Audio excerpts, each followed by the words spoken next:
Okay, well, welcome everybody. This is our new year, our January 2023 Aging Committee meeting of Bronx Community Board 8. Welcome. I'm Lisa Dowd on the board and chairing the Aging Committee.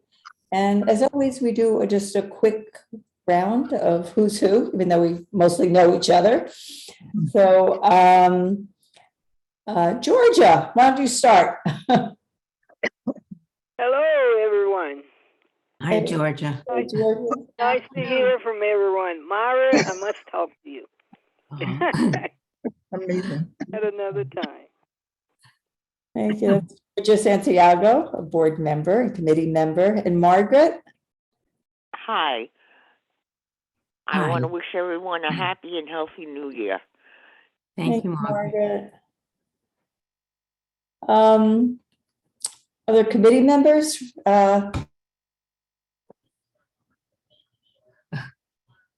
Lisa, all of a sudden, Joyce said hello. hi, everybody. I'm Myra Joyce. Okay. Lee? Lee Chung, hi. Happy New Year to everyone. Happy New Ours Year. is on the 22nd. Great. Rita? Hi, how's everybody? Happy New Year, happy and healthy.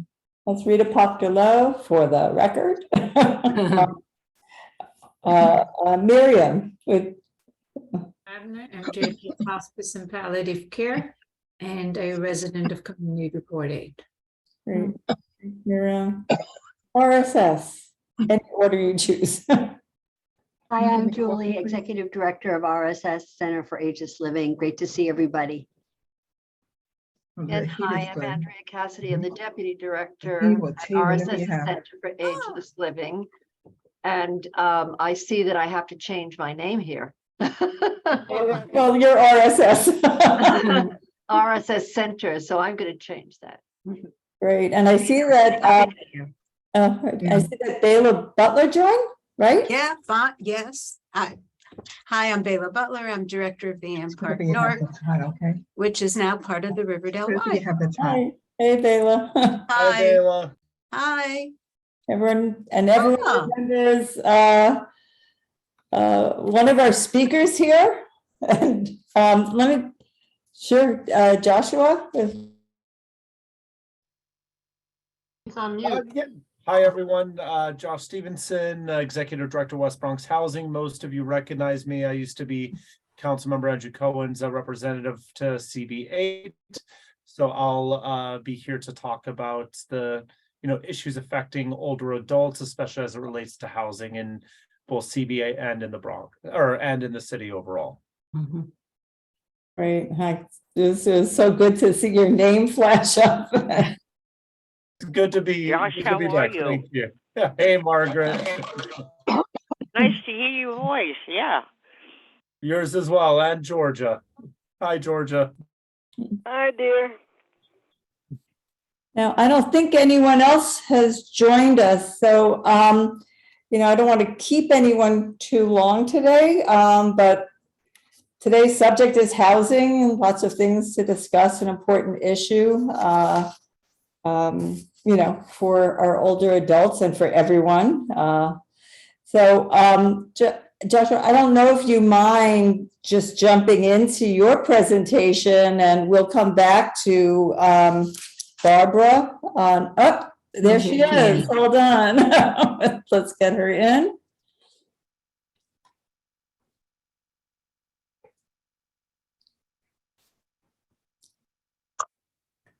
I think since Barbara was ahead of me, Oh, it is the Oh, there we Barbara I go. know.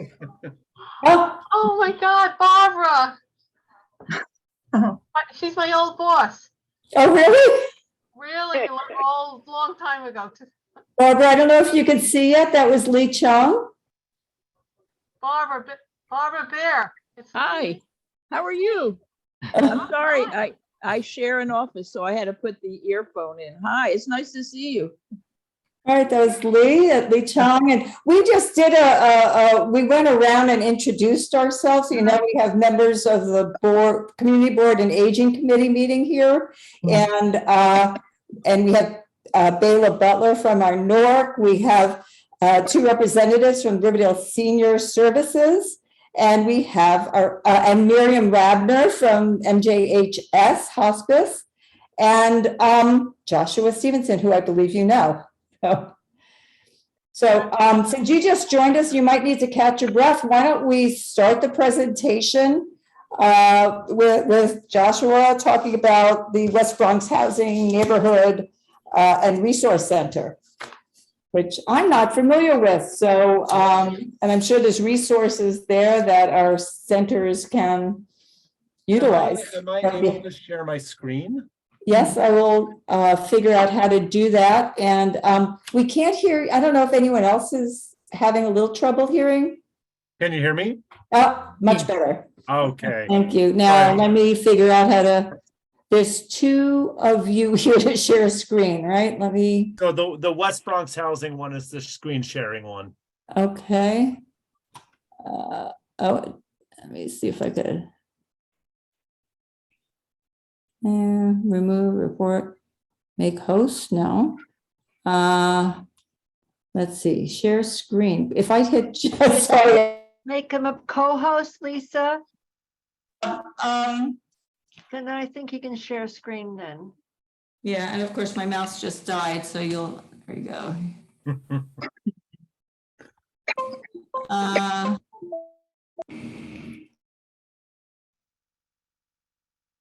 My finger because the bottom of my screen, so sorry about It's all right.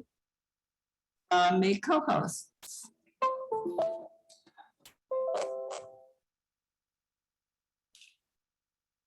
All right. Okay, Are we good? yep. Okay, beautiful. All right, let's see. All right, can y'all see that? Mhm. Yes, thank you. All right, excellent. So give me a minute. All right. So I'm going to be talking about the current status of housing for older adults in New York City. So I'm just going to be about 10-15 minutes. I can cut it short, I can make it long, whatever y'all need. So this is a brief, hold on, why is it not? Ay, Dios mío. Let's see. Okay, so this is just a brief outline that I'm going to go through. So I'm going to, introduce myself, my organization. I'm going to talk about, some numbers as they relate to older adults in New York City, some of the options, some, affordable and accessible housing, some programs for older adults, action recommendation, and then I'm happy to sit around for questions. All right, so my organization, West Bronx Housing and Neighborhood Resource Center, we've been around for quite a while. We were founded in 1978. So right now, our main areas that we serve are Bronx Community Boards 4, 5, 7, 8, and 12. But we actually get clients from throughout the Bronx. And so we don't turn anyone away just because they don't live in our main area of service. So some of you who've been around for a while may know our former executive director, Sally Dunford. She was the ED for about 30 years, but I took over after leaving Councilmember Andrew Cohen's office. I took over in September of 2019. So we are a subsidiary of Bronx Jewish Community Council, which is a much larger organization. So I was actually Councilmember Cohen's Director of Constituent Services for about 4 years. And so I came to Bronx Community Board 8 for all the meetings, lots of meetings over the course of 4 years. So West Bronx Housing, we serve about 800 to 1,200 individual contacts per year. And we're primarily funded by Councilmember Eric Dinowitz. So thank you, Councilmember Dinowitz. All right, so these are some of the services that we actually provide. So we do eviction prevention, and this can look like tenant-landlord mediation. People have issues with their landlords. They're not getting repairs. Their landlord might be overcharging them, or the tenant might just be defaulting on rental arrears. So we start off, the first step in the process, try to bridge that gap between the landlord and the tenant. That can even be something like helping people enroll in programs, helping people, get charitable grants from charitable organizations to help their arrears. Or it can look something like the landlord is overcharging a tenant. And so we actually conduct an investigation and take a look and see whether or not the landlord is charging the tenant too much. Some of the other services that we actually provide are financial counseling, benefits enrollments like SCREE-DREE, which I'll get into later. As part of that first step, tenant landlord mediation, but we do things that we take steps as they're necessary. So we don't always want to start off with tenant organizing, but we do tenant organizing when it's necessary. That can be, forming tenant association meetings, inviting the landlord to come, helping doing group actions, anything that involves. But like I said, we take a step-by-step process. And one of the last services that we provide is immigration. So what kind of numbers are we looking at when we're talking about older adults in the Bronx, in CBA, and in New York City? So as of 2019, and so a lot of the data sources that I'm using are still parsing through the census 2020. So we're still using end of year 2019 data. As of 2019, there were about 1.2 million New York City residents over the age of 65. And so we're actually expecting that senior population to grow by 40% by 2040, or by about 480,000. So if you look underneath this slide, the under 65 population is 7.2 million. But that's only going to grow by 20%. So our senior population is growing we're expecting them to grow at twice the rate of the general under 65 population. So that means we have a large burgeoning senior citizen population. And as of now, in the 5 boroughs, there are actually more adults over the age of 65 than there are children under 13. So what do our clients at West Bronx Housing look like? Our older adults that come in are more likely to be low income.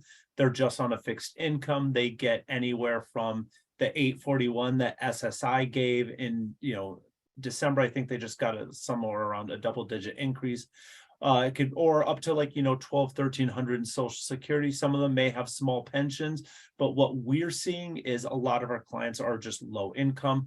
They're rent burden, meaning that they pay more than 30% of their income in rent. And they're on a fixed income, just Social Security, maybe some pension, that's it. At West Bronx Housing, many of the clients that we see have limited English proficiency. And I'd say, honestly, a large share of the clients that we see that are seniors are monolingual Spanish speakers, meaning they don't speak any English. One of the things that we also see that is less and less true as, we progress. My grandma, she's 85, God bless her soul, gets on Zoom, has had email pretty much, since almost my entire life. But that's not true for a lot of the, older adults that we see.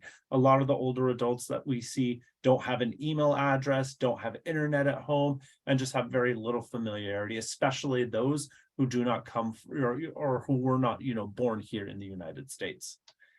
And one of the issues that the city sees is DFTA, Department for the Aging.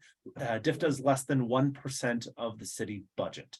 So DFTA funding has increased by about 26%, but because the senior population is increasing so rapidly, that we have so many more older adults than we used to. Per capita, that the amount spent per older adult is decreased by about 1%.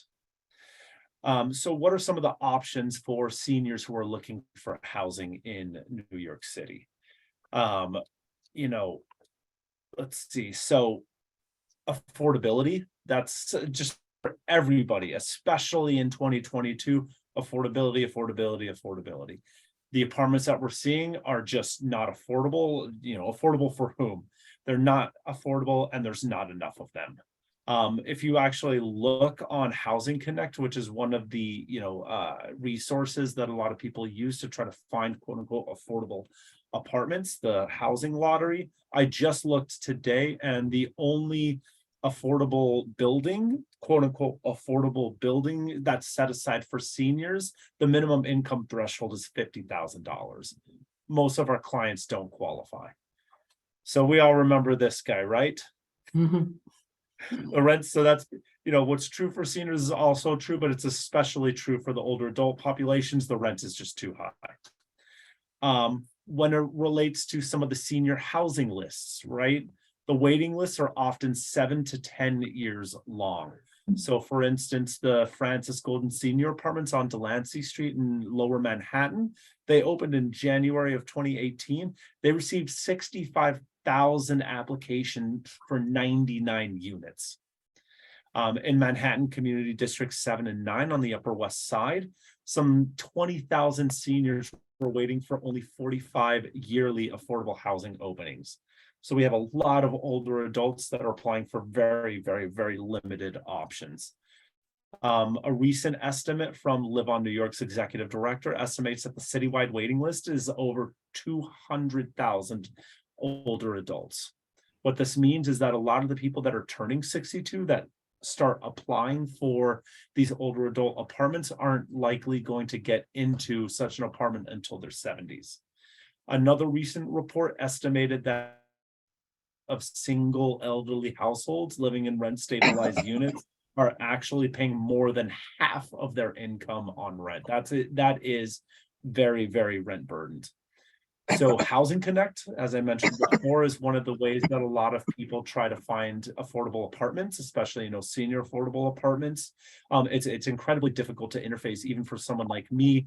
Like I mentioned, many of the lower income adults who are monolingual Spanish speakers just don't have email, they don't have internet, and this is just not available to them. It used to be that you could call 311 and they would send you this thick packet of affordable housing options. It was called the Alternatives to Senior Housing. It's about 37 pages long, but 311 won't even mail that out to you. So you got to print it up on your own. And 311 will tell you that there's nobody that helps senior citizens, helps older adults look for housing. All right. So one of the programs that did come out of the de Blasio administration was called Senior First. It was announced in October of 2017. So the plan was that the city would double its commitment to senior housing over the extended 12-year, Housing New York plan, serving 30,000 senior households by 2026. So the way that they broke it down is they would set aside 15,000 for age-friendly homes. They would set aside 4,000 new senior apartments. They would protect 6,000 senior apartments, and they said that 5,000 were already protected. So I found this to be a little bit of fuzzy math. So how are you going to say, oh, we're going to make 30,000 units, but 5,000 of them are already protected. And so it's like, okay, so then you only are making 25,000 units, not 30,000 units. And then the whole term of aging in place means different things to a lot of people, right? I think so per a city limits article, and I'll include a list of all of the citations. So per city limits article on the last page, Grant Lindsay, lead organizer with an organization called East Brooklyn Congregation, said, there is no magic number that says at 70 you'll need X, at 80 you'll need Y. People age at different rates. You can have unhealthy 60-year-olds and very healthy 80-year-olds.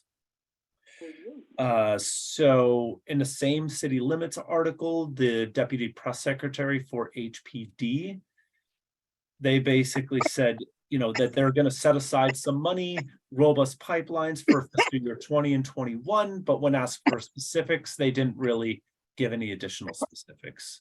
So it's really not looking good for older adults in terms of housing options. It's very difficult, and the city's just not doing enough. So some of the quick statistics for Bronx Community Board 8. So the home ownership rate in Bronx CB 8 was 28.1, which is slightly lower than the citywide share of 31.9. I know, especially in Spuyten Duyvil and in Skyview, there's a lot of home ownership options for co-ops and condos. Fieldston is very, very lots of home ownership there, but they have very low density. There are some home ownership options, but overall CB8 has home ownership rate that's slightly lower than the city. So the median rent for renters in Riverdale per a Zumper article was about 21 to 22 or 2,100 to 2,200 for one bedrooms in 2022, which is not affordable to a lot of the seniors that we see at West Bronx Housing. And unfortunately, 76% of the units built between 2010 and 2020 were actually market rate. Now, just to be clear, market rate doesn't mean expensive. Market rate just means they're not rent stabilized. You can have a market rate apartment that's 1,500. Market rate just means not rent stabilized. In 2020, there were only 54 units that were actually whose buildings were approved certificates, new certificates of occupancy, which is among the lowest in the city. And that does include, factor in the fact that we were in a pandemic during then, because it took all the neighborhoods over the city as a whole. Now, 21.8% of the population in CB8 is 65 or older, and that is highest or among the highest in the city. Thankfully, the poverty rate for the older adult population is 10.7%, which is the lowest. We're not thankful that there are people that are so low income, that there are impoverished older adults, but CB8 has some of the lowest rates in the city. Just to clarify, that's in all of CB8 or just Riverdale? CB8, all of CB8, yes. So that includes, Spuyten Duyvil, Kingsbridge, Van Cortlandt Village, North Riverdale, and I think the Marble Hill, and then the area under the reservoir, Kingsbridge Heights, I think it's called. Right. I can't remember. Yeah, so But Riverdale, that includes CB8 as a whole. yes, Joshua, so Riverdale would skew the number in a way, right? Because there's some higher income in Riverdale as there was not in Kingsbridge or Marble Hill. Correct. Would sort of skew that percentage a little bit. Correct. So the median rent in Riverdale is specific to the neighborhood of Riverdale. The rest of the statistics Yeah. are specific to Bronx Community Board 8 as a whole. Yeah. So I'll talk quickly about some resources for older adults that are having, issues. We all know about the senior citizen rent increase exemption, SCREE. So the way that this program works is your rent is frozen, and then the landlord actually receives a tax abatement credit for every rental increase. You have to make under 50,000.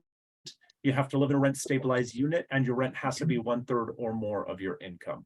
One thing that we actually see a lot of is older adults that get very anxious because they think, oh, I can't freeze my rent because that'll hurt the landlord and the landlord will try to get rid of me. No, the landlord still gets the tax abatement credit, so the landlord doesn't lose out. There are some programs for aging in place to help older adults that are aging into their apartments get some of the services that they need, some of the infrastructure that they need. But as I mentioned, aging in place looks different for everybody at different ages. There is a home sharing program that I think we have a speaker for, so I'll let that individual speak their heart out about all those options. For owners, there is the senior citizen homeowners exemption, which reduces their property taxes. And then there is a foundation called Porodnik Foundation that has a program called the Senior Citizen Homeowners Assistance Program for seniors that are having issues, paying their property taxes or retrofitting their 1, 2, or 3. I think it's up to 4, 1, 2, 3, or 4 family home, retrofitting it so that they can actually age in comfort. So a few actions that people can engage in. You can always call and write your elected officials. So council members can't force, but they can encourage as of right developments to include senior housing. The city can increase STIFTA funding. You can always call for more senior housing. 30,000 units is not enough. And you can call your Congress people and your senator to ask them to, restore and increase funding to Section 202, which is the very low income older adult housing program, and Section 8, which are vouchers. A lot of our clients are on vouchers, and more funding for the Mitchell-Lama program. as a reminder, coming from an elected official, best practices, only call your elected officials. It doesn't help anyone, doesn't help anything to call, a congressman in Syracuse, right? Or a council member in Brooklyn.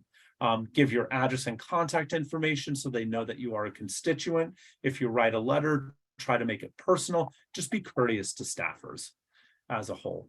And because we're parsing through so much information, so many letters, form letters don't help unless they have an address, because it helps us to know that you're actually a constituent. And so I am here for questions if anyone has any about what they've seen, and I'm happy to share this PowerPoint. Great, Josh, you could email it to me and I'll include it with the minutes, so and make sure everyone here has it. Great. Let's see, do we stop sharing and we'll open up for questions?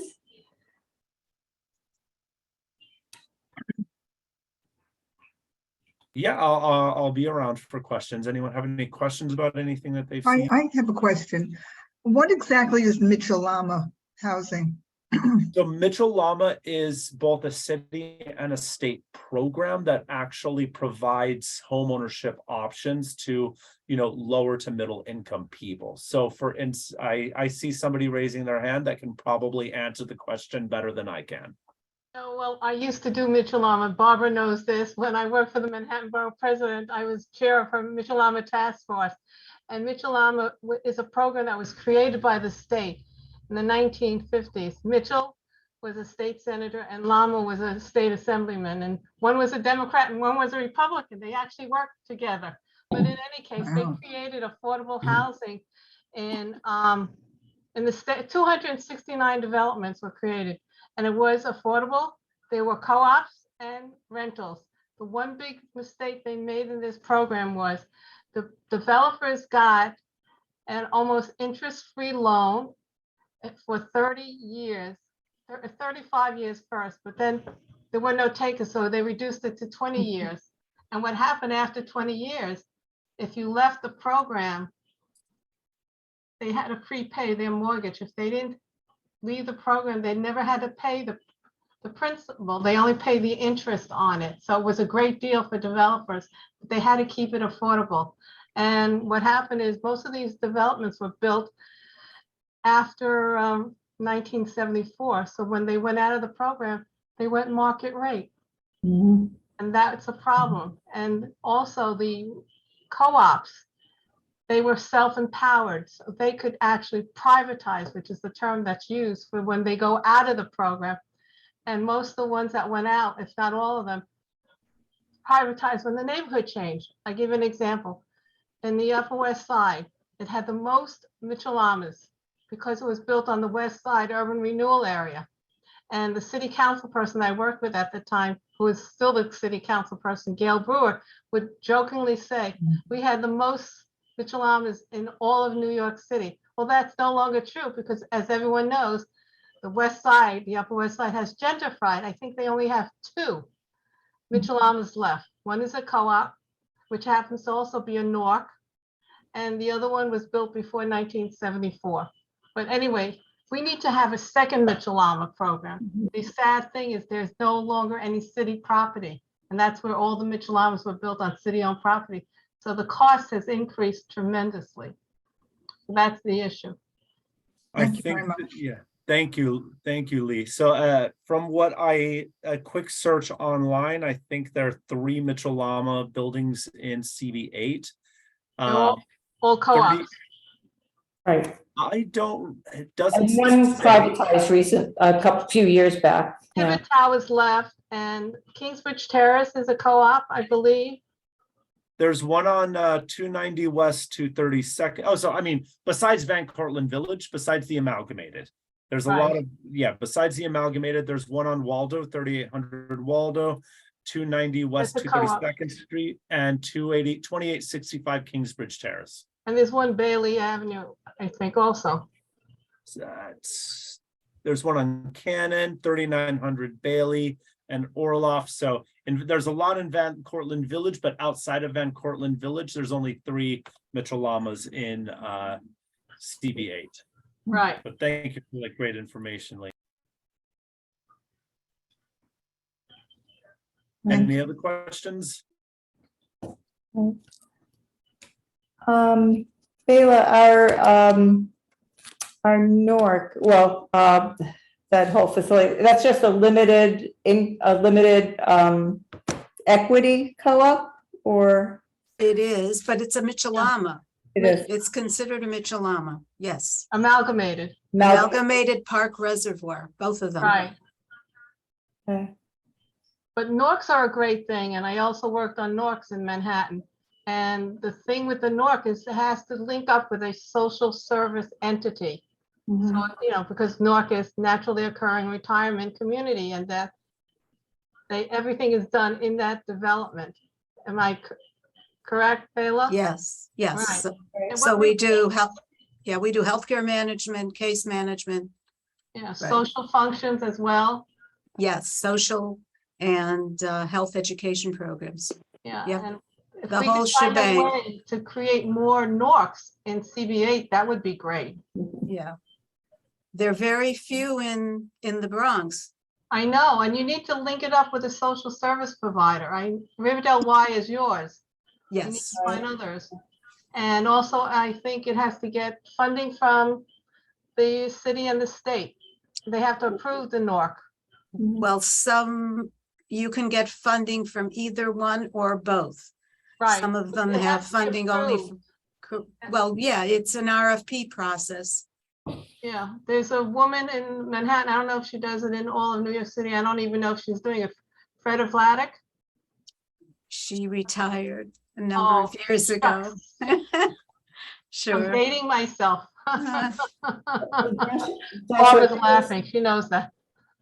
That Well, was very, very thorough and interesting. I learned some things of resources.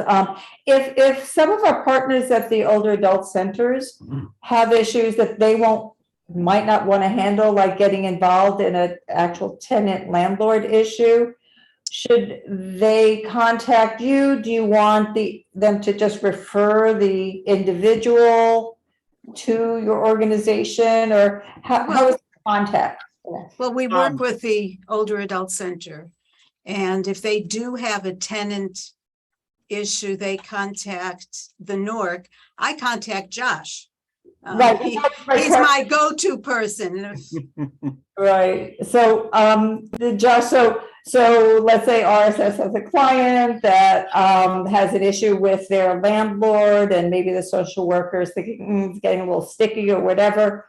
Does the RSS personnel contact you, like Bela would, or?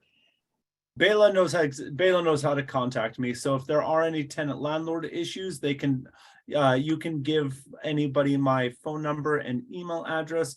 We encourage people to give us a call and make an appointment. So because we work with such a lot of the clients that we work with are older than 65, like older than 75. We have people that walk in their 80s. We are being careful with our COVID procedures. So we just ask people to make an appointment so that we don't get too many people in the office at once. So if there are any people that have, a tenant landlord issue, they can give us a call and set up an appointment. We don't do tenant to tenant issues. Josh? Yeah, highly. Are you familiar with the Age in Place NYC? That is a package that's being circulated in the New York City Council? I am not, but I would love to learn a little more. I've heard of it I as got a a mailer. resource.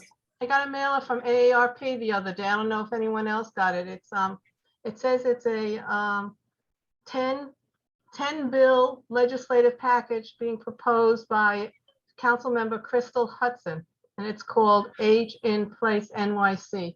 And it deals with housing insecurity, access to quality healthcare, delivery of culturally competent services, and improved accessibility.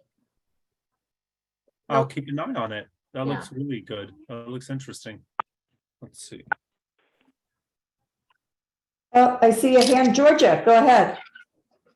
Yes, I would like to know, from what I'm gathering, public housing is not included in any of this. Am I correct? All right, Joshua, that'd be like night and What do you? Josh, I guess that would go to you. We generally, we're always happy to work with anybody, but we don't often work with public housing with NYCHA public housing. Just the services that we provide are limited because I can't even get NYCHA. I haven't even tried getting NYCHA on the phone in months because I haven't spoken to, nobody at NYCHA answers the phone anymore at the 707 number. And I don't have any contacts there, whereas we do have the forms to fill out for like rent stabilizer market rate tenants. So it's not that we don't want to help NYCHA public residents, it's just we have no power to do so. They don't help, believe me. yeah, Know that. with anything. Thank you. It's terrible. Thanks for clarifying that, Georgia. I want to Thank you. clarify Thank you something both. for myself. It's Miriam. For renters in market rate apartments, can they also come to you if they have issues with lack of repairs, rodent infestation, etc.? Or Yes. Anybody in tenants in market rate apartments, we're happy to reach out to the landlord. They do have fewer recourses than rent stabilized tenants simply because a landlord, because their market rate, the landlord's not required to renew their lease. So if they cause trouble, if they quote unquote cause trouble, we don't want to incur, we at first we tell them it is very, it's possible that your landlord may elect to not renew your lease if you do this, but these are your rights. At the very least, we can tell them what their rights are, what their options are, and let them make that decision for themselves, whether it be just starting out by reaching out to the landlord. A lot of landlords love it when it's like, oh, just reach out to me, reach out to them. Next step would be like filing a 311 complaint. The step after that would be filing an HP action. So we have done some tenant organizing in market rate apartments before and market rate buildings before, but we always start that process off by making sure they understand that, you do have the right to form a tenant association. You do have the right to organize. These are your rights, but the landlord also has the right to not renew your lease if you're a market rate tenant.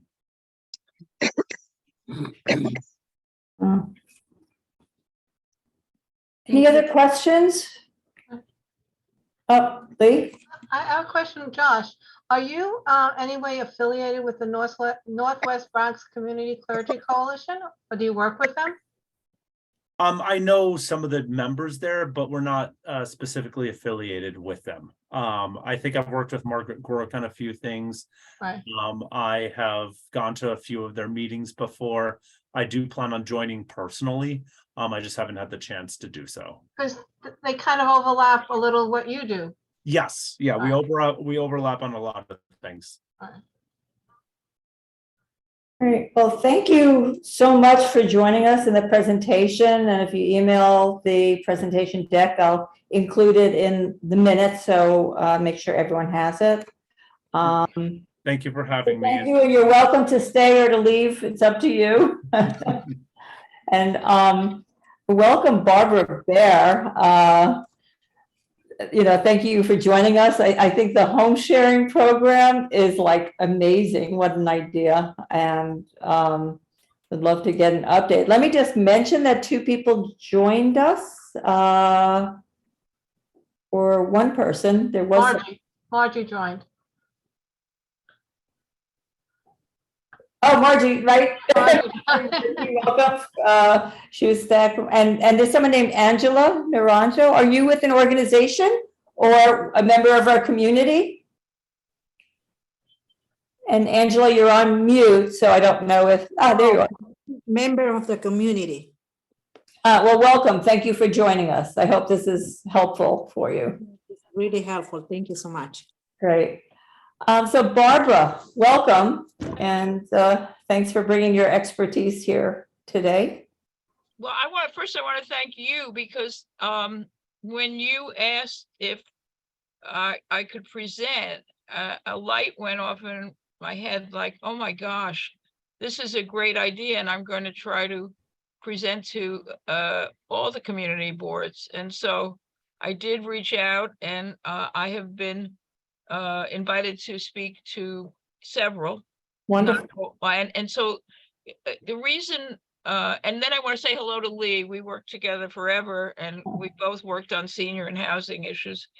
And then I want to say hello to Bela Butler, who I think I email from time to time begging for housing opportunities. So the reason that your idea about reaching out to the community boards is so important is that this is a really boutique program in terms of matching. I'll explain it in a moment. But what I have found, and I think some of us know, is that New York is an amalgam of a huge number of communities. And so, and you're lucky to have Josh serving more than one of them. But in terms of home sharing, in addition to advertising on Channel 1 to let people know and mailings, I think it's really important to sort of bring it home. And so the idea that I can talk to people in Ward 8 in the Bronx and ask your thoughts about how I can get to communicate with more people is incredible. So basically, home sharing is a great idea. It wasn't my idea. It was Linda Hoffman's in the 1980s. As the commissioner of aging said, it's kind of a boutique program because compared to Josh's statistics, we don't match a huge amount of people. We do 50 a year and we're trying to raise the number, but here's the way home sharing works and here's why it's hard. And here's why it would be great if any of you have an idea to help. It's a template and we have a host and a guest. And the host is the person who owns an apartment, leases an apartment or owns a home. And the guest is a person who's looking for housing. So, and one person has to be over 60. So that's how we serve seniors. It can be the guest or it can be the host. So there's really no application process in terms of the applications that 200,000 people make for the lottery. The application process is simple. One gets 3 people to write a letter of reference, character letter, not your best friend, but a pastor, a lawyer, your former employer, etc. And once we get the character references, we check them. And once we check them, then actually the applicant, whether it be host or guest, their responsibilities are very limited.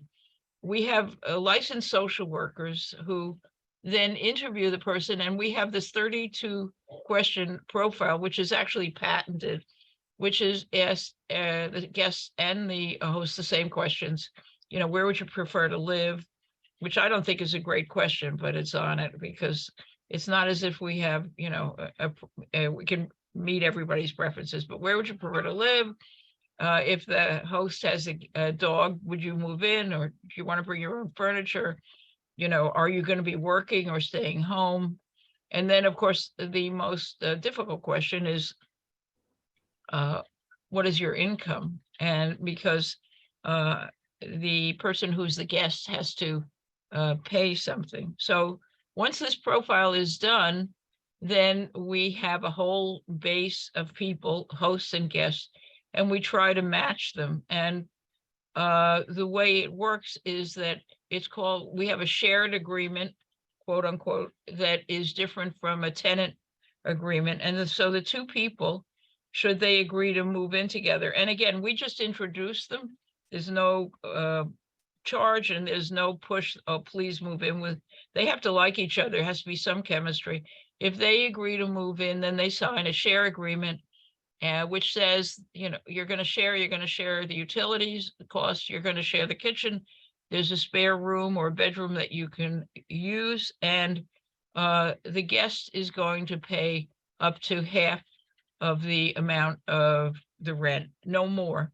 And it can be less. So that seems pretty easy, but when it gets to, you know, the issue of really matching, it's a much harder thing. And so I am really glad to talk to you, and I would really like to, in a minute, ask if you have any thoughts about how to reach out. But, you know, what we're looking for really honestly is many more hosts.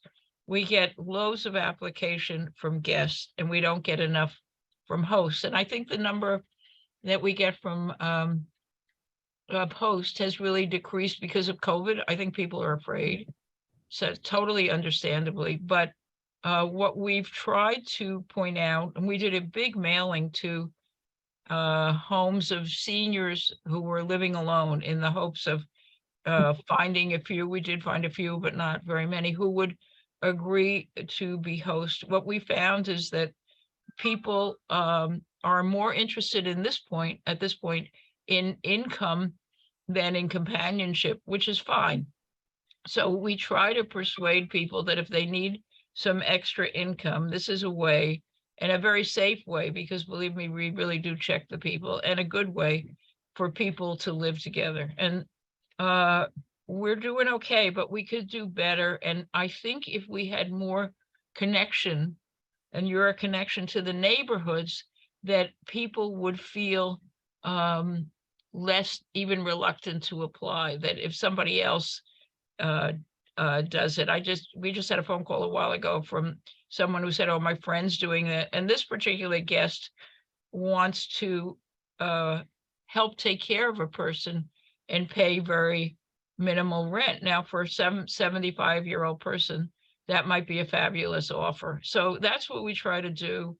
All the things that Josh raised as issues, low income, lack of sometimes use of the internet, English as a second language, they're all there. And so there's a real joy when we place someone, we in fact ring a bell because it's a victory, but it's not easy. So the more that we have placed some in your district, but the more people we know, the less foreign it is. And that's why I'm here. And if you have any suggestions about how to promote the program a little bit more, I'd really like to hear them.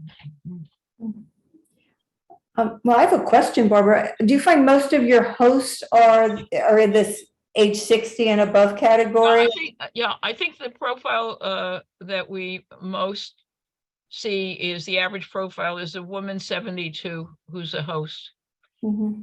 And see, females see, well, first of all, women, as we know, women live longer, but they seem to be more willing to host. And some females only want females, but some are, gender neutral. And so a female 72 can take in a 48-year-old or a 35-year-old. The other person only has to be 18. And sometimes the matches between two people are about the same age. But yes, the profile is about 72. And we have a lot of diversity, which is great. So I'm glad about that. And we have such need. Is there a minimum stay or a maximum? 30 years. I mean, 30 years. 30, you have to stay 30 days. You don't even have to stay. So to put it in a more legal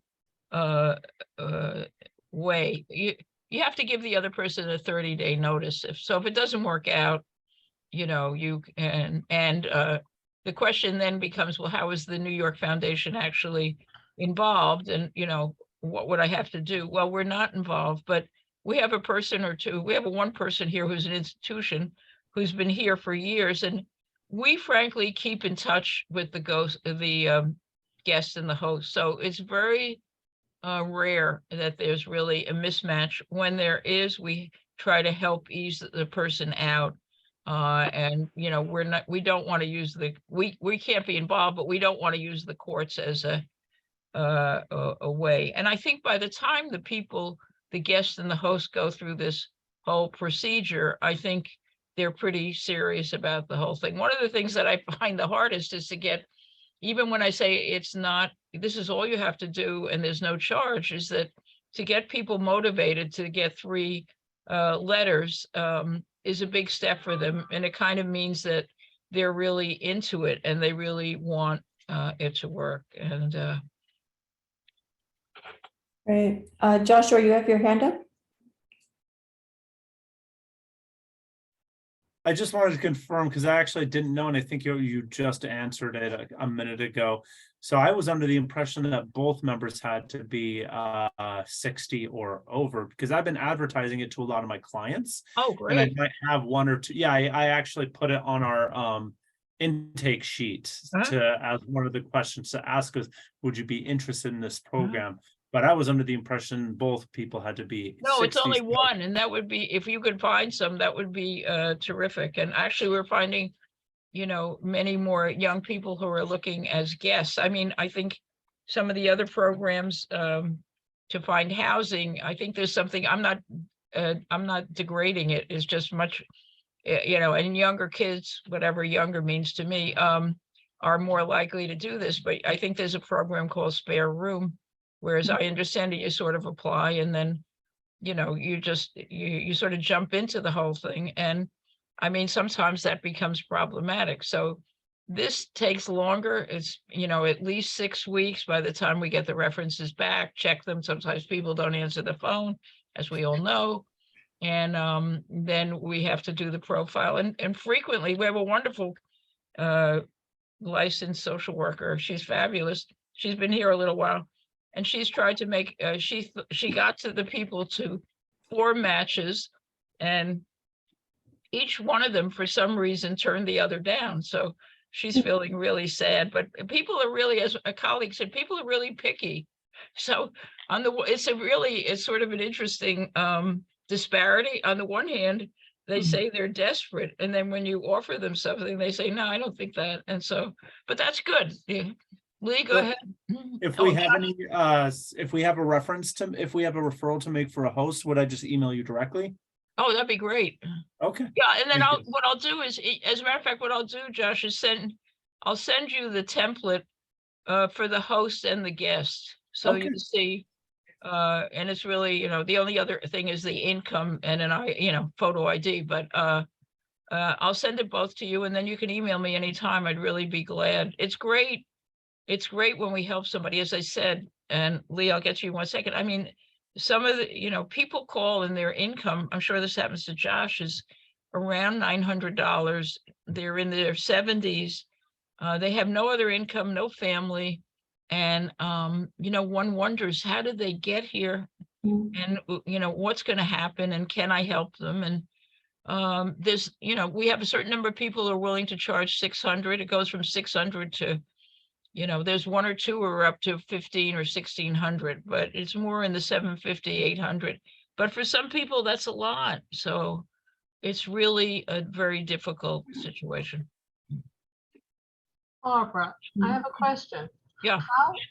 How can this be done if the host lives in a rent-regulated apartment or even lives in a co-op? Because to have someone stay with you, yeah, it you have to get depends. approval, you know, and then also in the landlord situation, the landlord, especially if you're in a rent-regulated apartment, especially if you're in a rent-controlled apartment, they Right. definitely want you out.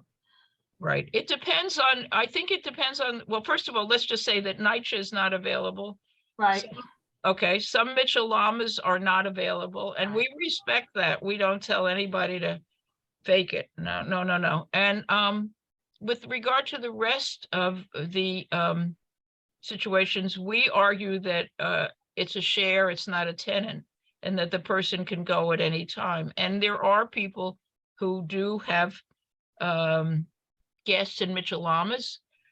There's 1 or 2 in Norks, which I just wish there were more Norks that would make it available.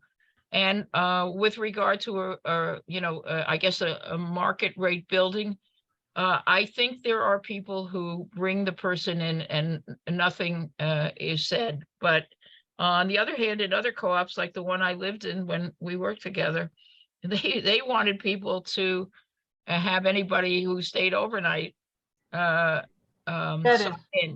So I mean, anybody, so one would be a fool to try to deal with the co-op board like that. And so in your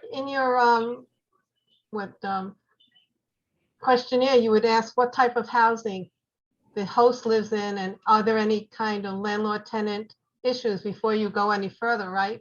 Oh, yeah, I mean, we wouldn't, the host, we wouldn't, if they said they lived in NYCHA or certain Mitchell-Lamas, or for example, what's the great one over on the west side, Penn?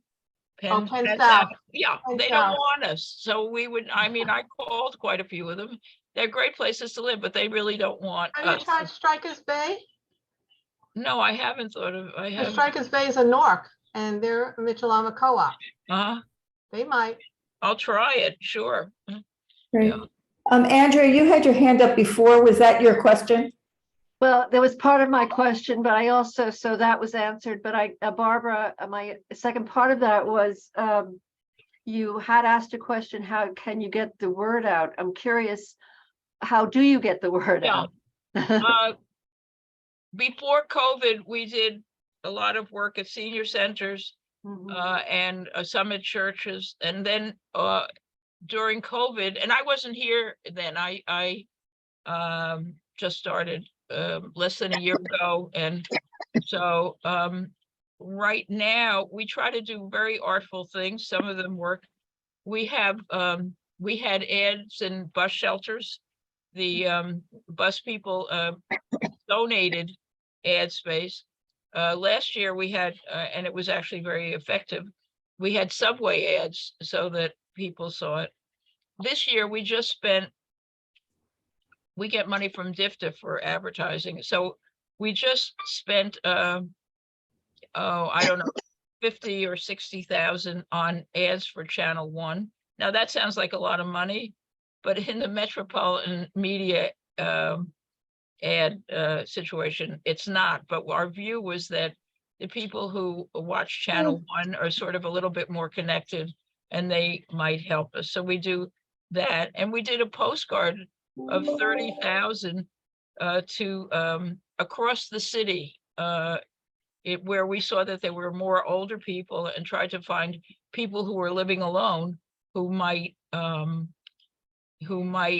be interested. But that's all great, but it's very much directed citywide. And my own view is that if we could get further, and this is why it's such a grace to be able to speak to you, if we could get further into the community, then there might be a way of being more persuasive. And if anybody has a better idea, please speak now. Just say maybe a couple of things to think about. Are you promoting online on places like Nextdoor? We are on Nextdoor, and our media person thinks that's great because people. Yeah, it is. Really, Yeah.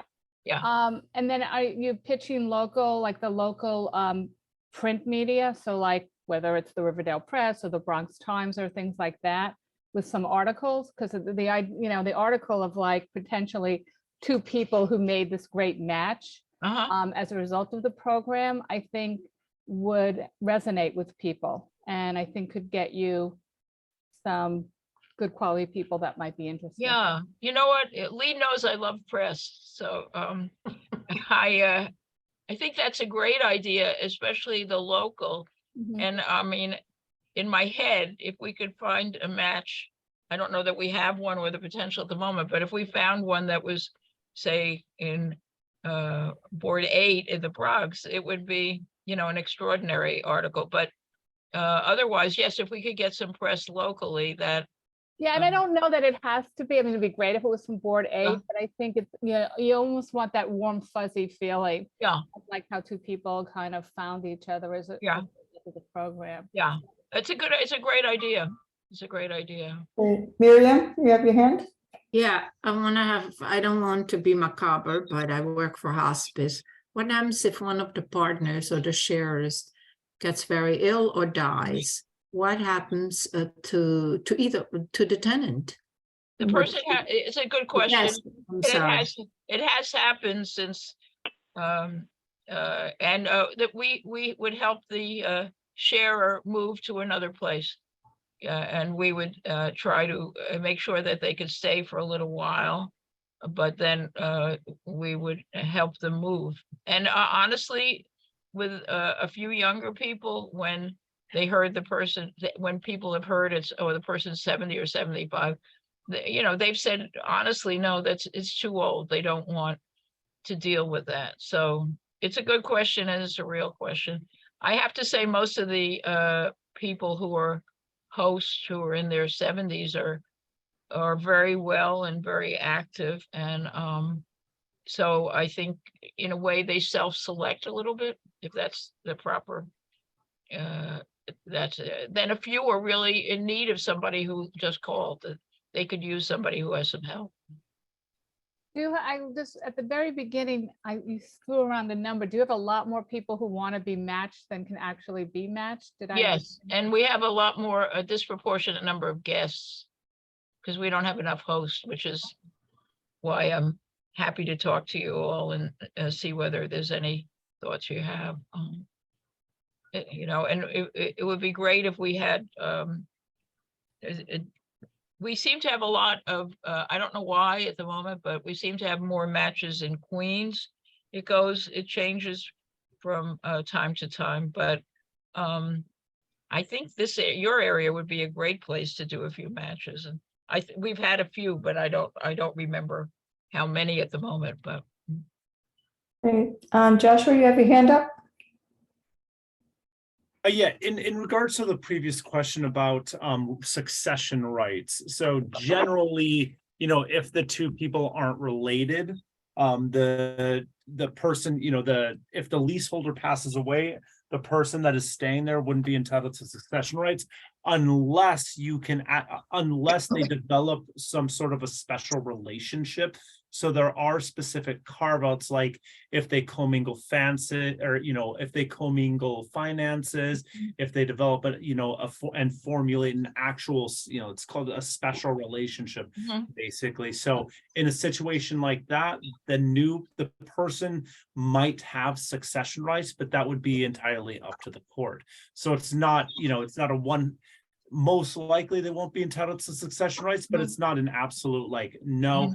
And then that person that if the leaseholder passes away, that tenant if they stay there for more than 30 days would still have squatters' rights. So the landlord would still have to take them to housing court, you know, to get them out because they're not the primary leaseholder. And then they could say, hey, but I had a special relationship with this person. And then I just wanted to say thank you everybody for inviting me. I'm gonna head home now. Great, thanks. Bye, Josh. Nice to talk to you. Glad you joined us. Nice to see you all. Bye-bye. Hi, Josh. Good to see Bye-bye. you. Great. So, I thought Josh's answer was superb. It was better from a legal point of view. You know, it really hasn't happened because I think there's so much sort of interaction between our social workers and the people, but I suppose anything is possible. great. Any other questions? It's getting dark out. It is. Yeah. It's a nice sunset, though. Oh my gosh, it's 5:06. Yeah. That's why he left. Are you Whoever in left- the office, right? You're downtown? Well, yeah, I'm at 11 Park Place. Oh, you're back in the city. Oh, yeah. No, I mean, Linda, you'll forgive Lee and I for saying, no, so Linda and I have been friends since 1980, and I was giving her some advice, so she asked me if I wanted to join her, and honestly, the idea of coming back to New York, you know, who could turn it down? New York is incredible, and if you live someplace else, then you think New York is double incredible. So She So I moved all was- the way upstate after she yeah, left. I was in Rochester, which is a great town, but believe me, when you get on the subway, people complain about the Too subway. cold. Oh my God, yeah, it's great. So you moved Right back now, downtown? Hmm? You moved back down into Manhattan, I did. Oh. 92nd Street. a little farther north than before. Yeah, I see. You moved up, huh? I moved out into another borough. Oh, yeah, great. That's great. Good for the Bronx. That's great. So, well, thank you, Barbara. Thank you. Appreciate your coming. And just a quick thing, Barbara, also, organization also has programs for respite, for quick respite, a short-term respite program, if somebody needs assistance after they come out of the hospital, for example, they need some help at home. Barbara's organization can arrange for. You know, Elisa, you know, you do it really well. Let me just say, I'm not selling this, but it's great. In other words, if what, we have a grant, and if a person needs some home health care for a quick time, the contract is between the person who needs it and the home health attendant, but we vet them in the whole 9 yards, and one can employ them for up to 3 months, and then we're out of the picture. And then if you want to hire that person on your own, God bless you. But it's really a quick way when, if you have a relative or someone, your neighbor who, oh my gosh, they're being discharged and we don't know what to do. It gives people time to sort of make a long-term plan and so on and so forth. And it's between $15 and $17 an hour, which is much less than you pay if you're looking for something else. So, that respite is much easier to get people to be interested in. I should have mentioned it, but thank you. But Great. Well, thank you. And I don't want anyone oh, Margaret, were you going to say anything? I just saw the light flash quickly. No, I know people might want to start heading home, but so we'll continue with updates. And Barbara, I thank you so much. I hope this was helpful. It's wonderful. really And Lee, it's great to see you. And Keep in touch. yeah, okay. And I'm going to email you. I'm going to email you a home sharing brochure, which I didn't, and try to keep in touch with you. And I thank you all for the ideas. With an email address. Okay. Take care. Bye. I'll send it. Okay, bye. Okay. And okay, so I'm going to be super fast with chairs update. Luckily, there aren't many.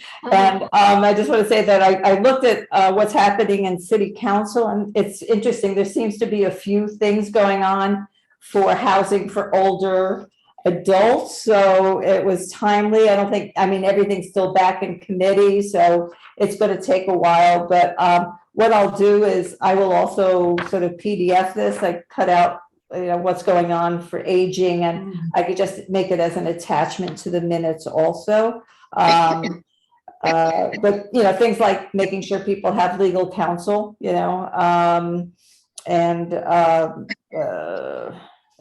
have SCREE automatic signups for SCREE when people are eligible.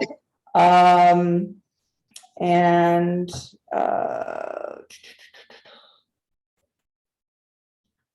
she as well. That's pretty much it, but I'll attach everything that's in council relating to older adults so people have it.